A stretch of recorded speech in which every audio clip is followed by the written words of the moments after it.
Hey, Father Tony. Hey, Al, how are you? We got the COVID handshake here. Good to see you again. Good to see you again. Nice sport coat there. Yeah, I was going to say, boy, yours looks awesome. Look at that. We're like twins. It's like twins here.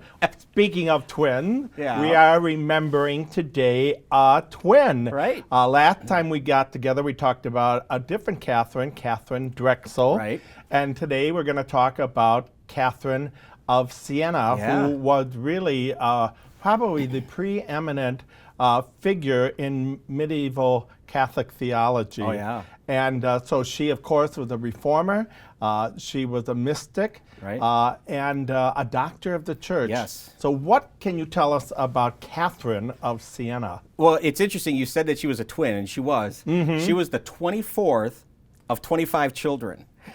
And I think they should have canonized her mom, quite frankly. You'd have 25 kids. I would too, definitely. But her twin died early on, and early she survived on. adulthood. Before I go any further, I think it's very important that I mention that my wife, Katie, of course, has a devotion to Catherine of Siena. That's her patron saint. So I've got to give a shout out to my wife, Katie, Absolutely. my lovely wife. And St. Catherine's High School. I went to St. Cat's High School, graduated in 1985. That dates me, but it was a great time, great 4 years of my life. So Product of the 80s. There you go, the 80s, best decade for music, I always say.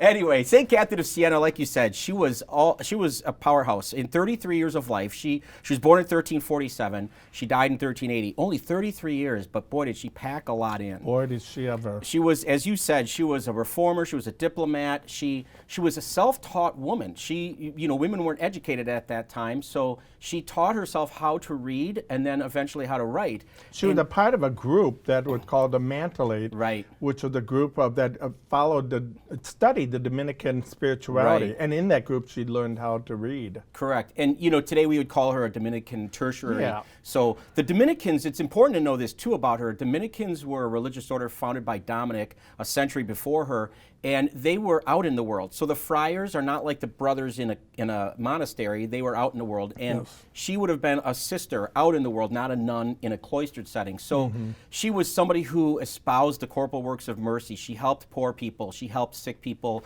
But she was just a fascinating woman. By virtue of teaching herself how to read and write, she's going to go on to become one of the great spiritual writers.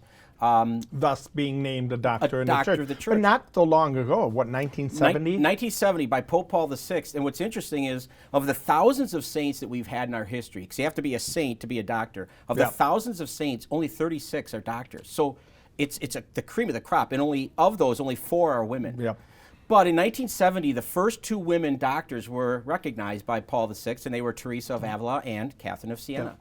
So clearly a powerhouse, not just in terms of how she wrote, but how she lived, how she was able to reach out to all kinds of people, as I said before, the sick, the suffering, but also she rubbed elbows and hobnobbed with some higher-end people. High-powered people. Even right up to the Pope. The Pope Urban VI and Pope Gregory XI. Correct. So at the time of her life, the 14th century is pretty corrupt. Of course, you have the Black Death going on. You have the 100 Years' War in France and England. But she was at a time in Italy, in Siena, which is in Italy, called the Avignon Papacy. And I don't want to go into great detail because it's a long story. But the Avignon is the city in southern France. The Pope was convinced by the French king to move to southern France.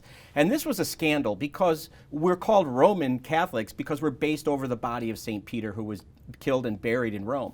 And so she had a hand in trying to end that kind of an ugly chapter in our history. Well, there were 3 popes at the same time. Yeah, one in Pisa, one in Avignon, and one in Rome. And who was running the shop? Who's the right guy? And it's interesting because she had an audience with Pope Gregory XI, who was in Avignon, and she got to the point where the last Pope of Avignon. Correct, the last one. She got to the point where she was trying to convince him to go back, and he was hemming and hawing a little bit, and she actually said, "You got to be a man." She said, man up. Man up. Yeah, man up. You know what you have to do. This isn't right. You got to go back to Rome. Yeah. And so we look at her as a reformer and somebody who was very, very ardent about making sure that we have our faith and it's in its proper place. So just a wonderful woman. So Father Tony, what kind of characteristics do you think of when you think of St. Catherine of Siena? Well, in today's world, she would have been, I think, and as she was then, she would have been greatly misunderstood. Yeah. Because she was a mystic. Right. And not many people understand the spirituality of the mystic. Right. It's a very introspective spirituality, a very intimate, personal relationship. Oftentimes they have personal visions of Christ or the angels or the saints. They feel that they are being called to different types of ministry, but it's a very personal, intimate, deep, deep relationship with the Lord. Right. She saw herself as the bride of Christ. Right. In many ways. Thomas Aquinas talked about, just to talk about mysticism real quick, Thomas Yes. Aquinas said mysticism is the experience of God rather than just knowledge about. So it's like you said, that deep connection, internal connection. And we've had just a history of mystics, Joan of Arc and Teresa of Avila, and today Catherine of Siena, of course. That we're A lot talking of about. women. A lot of women. And she out of that mystical experiences, she wrote a lot. Right. At first she had scribes doing it for her, but eventually she began to write more. And one of her more famous works is called The Dialogue, Right. and that it really contained 12 prayers, I believe, that she wrote that stand to this day. In fact, she's considered a literary giant in Yeah, Italy. right. And her personal visions and experiences. So she was very focused on her interior self and her personal relationship with God. She would be what we call a Mulier Fortis in German. That means That's easy for you to say. Yeah, easy for me to say. Strong woman. Right. Oh, yeah. She was very strong, and because of her writing, because of her letters, word got to Pope Urban VI and Pope Gregory XI, Right. who called upon her to be the diplomat, Right. to intercede and to bring and to unify people together. So she was a unifier, but she had to be a Mulier Fortis. Oh, She had to yeah. be a strong woman. Right. How'd you like to tell the Pope?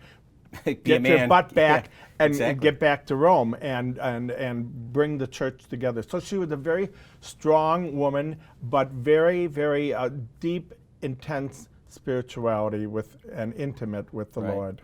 That intense relationship with Christ. You had mentioned before we started taping about how she wrote that you should have a cell. Yeah, in she your talked brain, about having a cell in your mind where you are not like a room. Yeah, a room in your mind where you are not able to escape. Right. That you're so focused Right. on Christ, and that's how she was. It's amazing how that though really directed her actions then.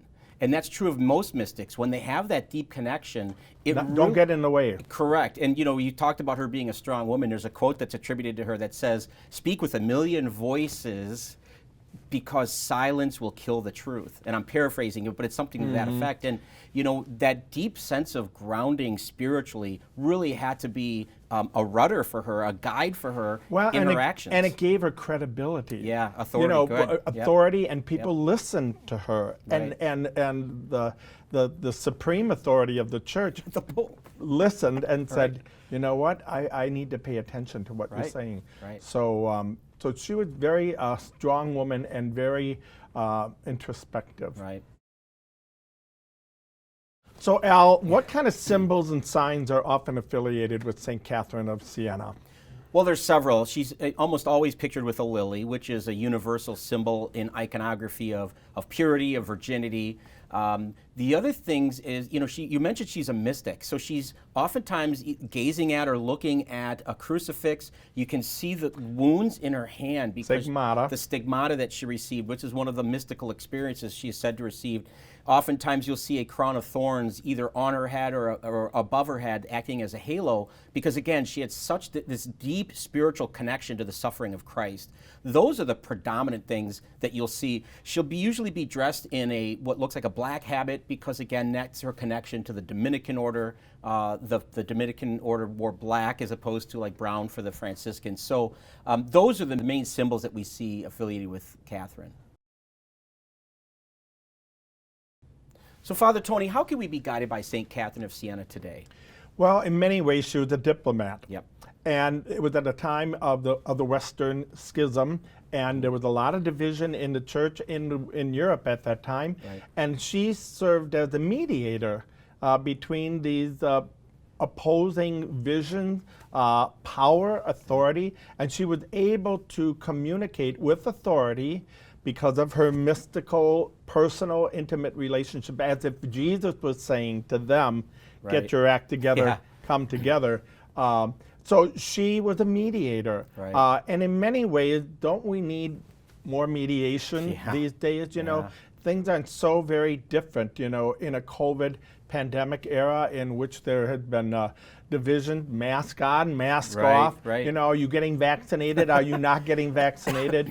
Our country in Black Lives Matter, Blue Lives Matter, all lives matter. right. Politically, are you Republican, Democrat? There's a lot of division in everything. We Right. need more Catherines of Siena to mediate and to say, what do we hold in common? Right. And what is the ultimate goal? To unify. Right. Because we are one church, you know, and that's what she tried to do with the papacy, Right. and to bring that together because she wanted that to be unified. So I think that in our own world, we can strive to be more diplomatic. Yeah. You definitely. know, and speak from the authority of within, from our personal relationship with God. So I think the second thing that we can learn is to really foster that relationship with the Lord, espouse ourselves, that she Yeah. saw herself as a bride of Christ. Right. We need to espouse ourselves to Christ and having that intimate relationship with God. You think about your relationship with Katie. Yeah, right. You think about what that means.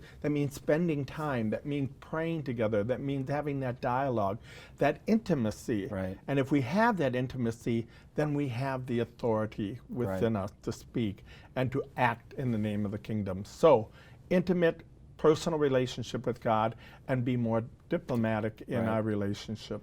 You know, one of the things that I'm fascinated about Catherine is that really inspired those characteristics and the way we can be guided by her is her devotion to the Eucharist. She did. Toward the end of her life especially, it was said that she subsisted only on communion hosts.